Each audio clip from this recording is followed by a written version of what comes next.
старческий скрип суставов, гипертония из-за плохих сосудов, выпадение волос, сухость кожи. Вы думаете, это симптомы, которые бывают только у людей, которым за 60? К сожалению, это все чаще бывает и у 30-летних. Плохая рафинированная пища, отсутствие нужных нутриентов, аминокислот и гиподинамия.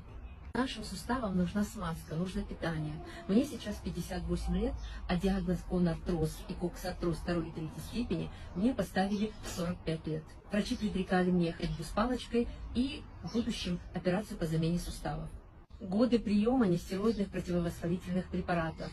В результате испорченная пищеварительная система, изношенность хрящей на 70%, которые помогли мне очистить организм и восполнить дефицит.